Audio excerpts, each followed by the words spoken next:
I saw the trailer for the first Magic Mike and said, bunch of dudes stripping, you know, what the fuck is that? That's a movie. But then all these people came out and said, hey, it was, you know, man. Like I expected women to say, all right, yeah, that was wonderful. But man came out talking about, it was actually pretty decent. I mean, I wouldn't have saw this shit if my girlfriend didn't bring me, but it was all right. Right. While I had to sit there.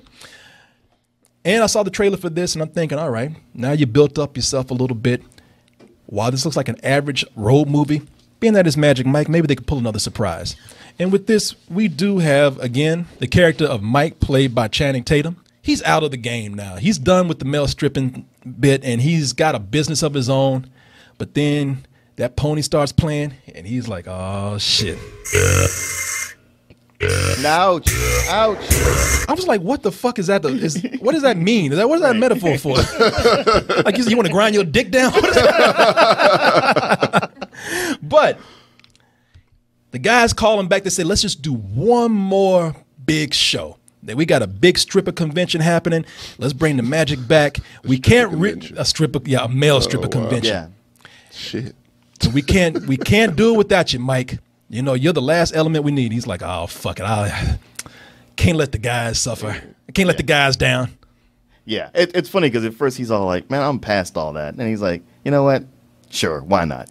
It is silly. Not only is it silly, but they make stripping. I mean, one of the things I admired about this film is that it makes stripping just male stripping. Like you think, oh man, I'm a male stripper. I get to get all these women on me all the time. I got to keep my body in shape. I'm feeling healthy. This movie goes to show you just how sad it really is because they're on the road going to a male stripper convention and these guys, some of them are in their late 30s, some of them in their 40s. How old is Kevin Nash? He's got to be 50. Kevin Nash is about 50. He's the oldest guy there. Yeah. Yeah. That motherfucker got to be like 60. Yeah, they call him Tarzan. And when you get all these old guys together and they still out here dancing like this, it's like the new kids just roared it out and came back together again, you know, for one last tour and never sang. Hold this. It's the most elaborate Levi's commercial I've ever seen. These guys.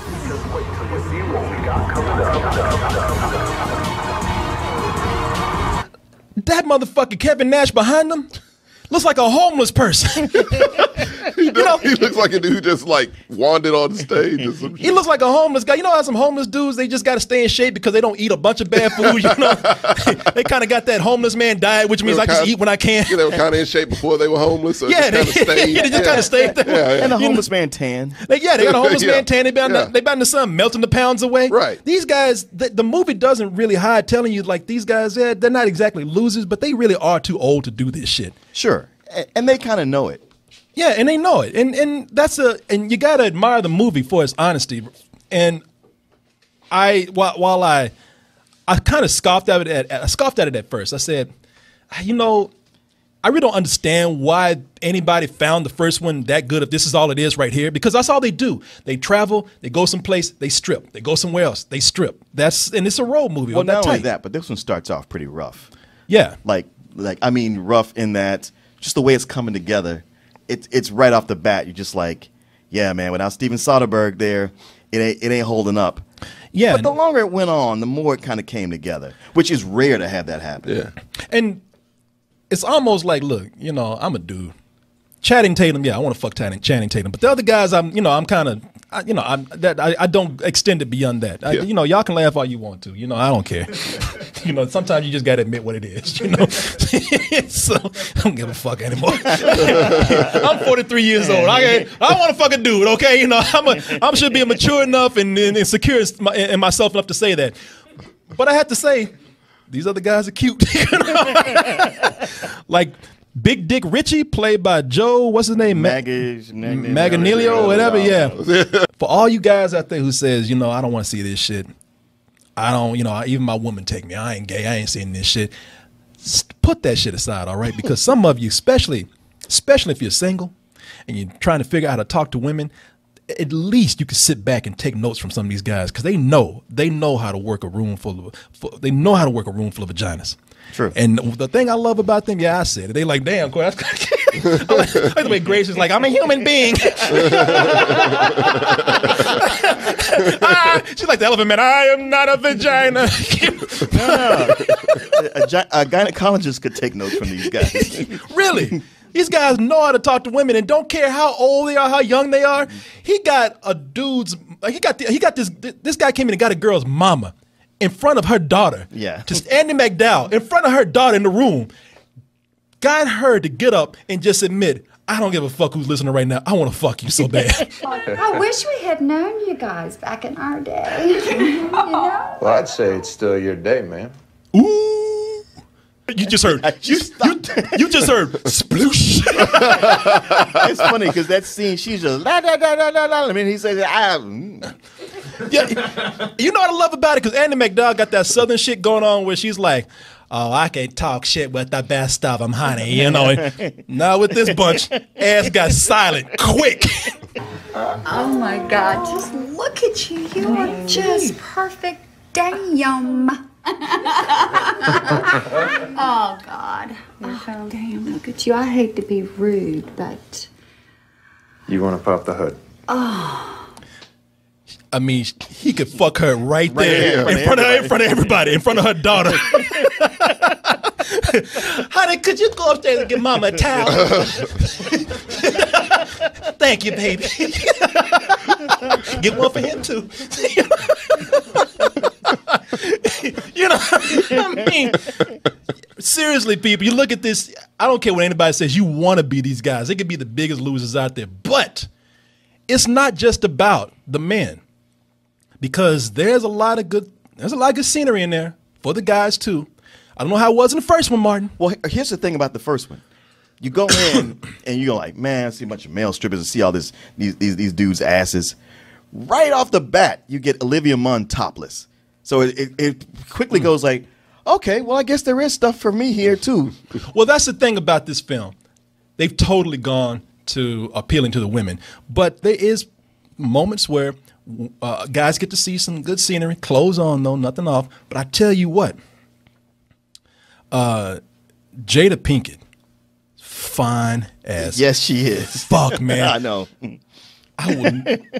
I would never ever call you a lesbian again because I don't want you to be, because you know, just in case there's a chance one day, you know, I'm still hoping I can make him, you know, be a millionaire and, you know, have sex with a celebrity. And what, you gonna kill Will Smith? Well, I think he's still gay. But again, wishful thinking on my part. That's all. Don't mean no offense by that. I just want her. That's all. That's a compliment, brother. But she is fine in this movie, man. I got a little treat for y'all tonight. It's a man I knew as white chocolate. Some might know him as Magic Mike. We're gonna see if he still got some magic in that mic. By the way, that was the audience that we were with too. You're Like right. they were just screaming. You can't see this movie except in sense around. No, you Because cannot. all the women howling all around you. You are there. In fact, I was sitting next to a woman who responded to this line right here. Have a seat. Still got an ass on her. Yes. Jesus. Come on, let's not do this. The woman next to me is like, bullshit. The fuck you won't. You will do this. You will do it now. That woman was me. That's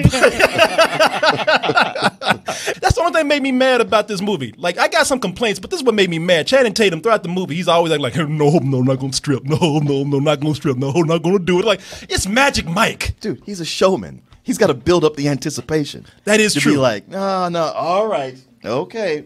Platter! Okay, you ever notice how Jada Pinkett, not just this movie, but like Jada Pinkett on the whole, except for when she's holding the microphone, she delivers her dialogue with that finger up. I wonder, like, she goes to McDonald's. Okay, I'm gonna have a quarter pounder with cheese Yeah. and a large fry. I'm sorry, man. I really wasn't looking at her fingers the whole time. Unless a finger came out of her ass and said, "Come here." You know, I didn't really see it. I didn't see that. But I gotta tell you, so here's the thing. I complained about there not being, there's no black magic mics in there. You know, there's not a brother in that, man. Hold up. I was like, hold on. And they got this dude in here. I forgot his name. His name is Mr. Earthquake or some shit. He comes in and he does shit with his body that I didn't even think was fucking possible.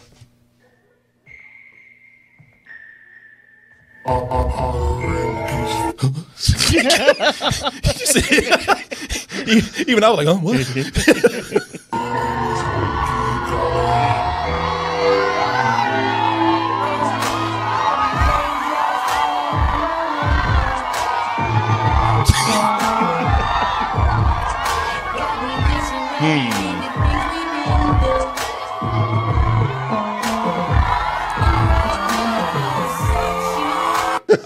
Danielle, look at her back there. She loving that. I could tell when Danielle loves something because she just gets quiet and just starts staring. Look at her. Danielle, you know it's your type of guy right there. Because this brother right here, I can't blame you because I was looking at him too. I was just kind of like, God damn, did somebody put a jumper cable up this Negro's ass? Because I was like, he's doing shit that I don't think anybody can do. I mean, look at that shit, man. That shit's amazing, right? You know, he killed about 20 women in that room right there. Crotch just fucking blew up. I'm telling you, man. I saw this, and it's amazing. I ain't never been to a fucking theater where in one side of the room you heard several times just, you know, this coming. And you see women just bobbing up and down. It's like, what the fuck? Really? And they just like, I don't give a fuck. It's my movie. I watch your superhero shit now. Shut up. Yeah, you know what I mean? Break out those seat covers from the 50 Shades of Grey screenings. Fuck yeah. Damn. How many times you know, it's great, especially you watch something like this. It ain't nothing. Right? Why do they even have that for that movie? Yeah. But you know what's funny? I noticed Alamo, they have a rowdy screening for this, and they have a regular screening. I'm like, what the? If the regular screening was like what y'all were talking about. Let me tell you what. There ain't gonna be no such thing as a regular screening. Rowdy screening, regular screening, all the same thing. The same shit. There's not. Martin's right. There's no such thing as a regular screening for this. Y'all can criticize this movie all you fucking want to. I would love to see the Alamo Drafthouse try to kick out all the women who are screaming in this movie. Yeah. Oh, yeah. shit. Somebody going to be like, we will lose our shirts. Never mind. Yeah. Don't do it. It was crazy, man. It was like the women thought they were actually in a fucking strip club. Like these motherfuckers gonna come out the screen. Women were they pulled money out. They were like, It was just like, you know. For 1 second, I started to turn around and say, will you shut the fuck? I was like, oh yeah, I'm in Magic Mike. In a room full of women. I better shut my fucking mouth. Yeah. Would you shut the, forget it. This money that you see right here, I picked this up off the floor at the Magic Mike screening. You know, because they just threw me at the screen. How much was in your G-string? Let me reach in my ass and see real quick. You need a loan, brother? That's what you call dirty money. Here, man. Hey, buddy, how you doing? Shut your ass. What the hell is Donald Glover doing in the movie? You know, I guess promoting a new album. Promoting a new album. Yeah, he's in the film. You saw him in the trailer. He's you know, you're in a movie with a bunch of male strippers. It's like, what do you do here? And I was like, oh, he must be like the comedy relief. Right. The comedian who opens the show. Who opens the show. He's the driver. You know? No, man, they give him a stage. He comes out, takes his shirt off, and looks like somebody's 8-year-old boy running across the set. I was about to say the laughed-in suit. Yeah. Seriously, if strippers had to bring your kid to work day, this is what it would look like right here. I'm stripping like daddy. Yeah. That's my boy right there. Look at him. Oh, boy. Ain't he good, huh? But don't get me wrong, because while I don't think that he exactly, well, I don't know, he can sing.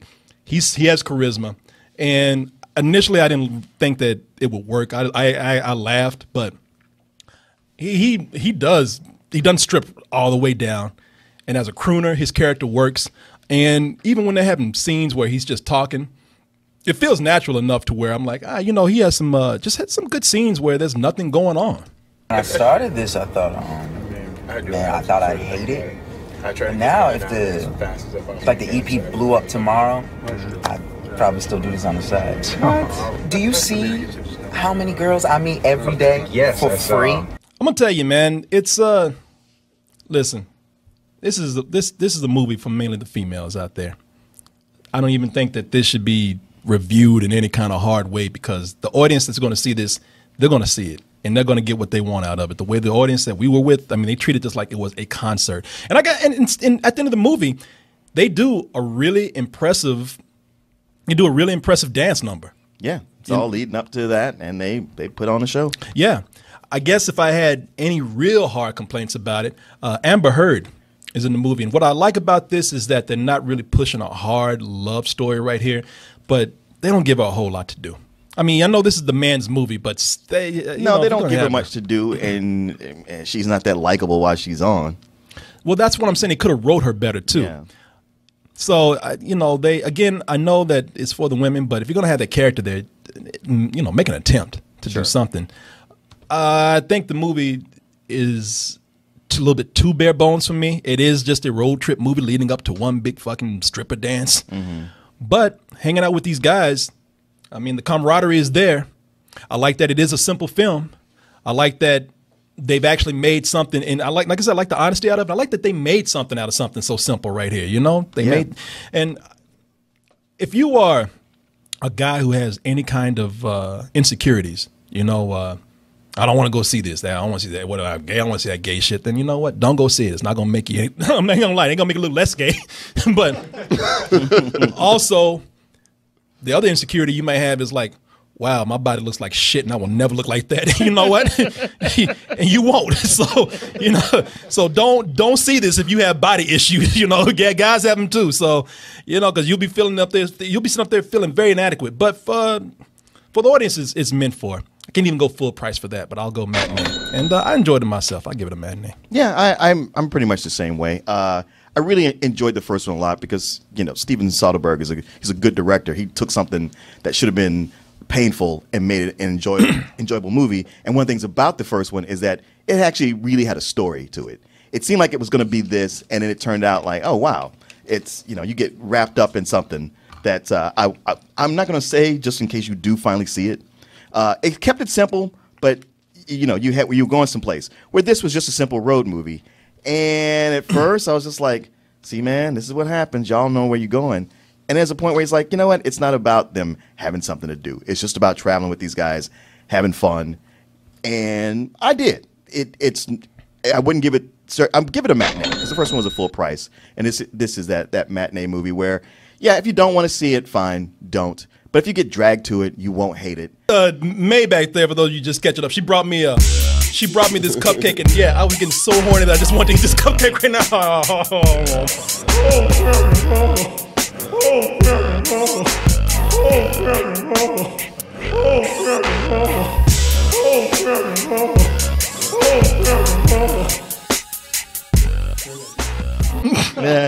Somebody said, "Sure, that's frosting." Ha ha, motherfucker. And I don't give a fuck if it was. No. I think that goes without saying. You want some cupcake, Mark?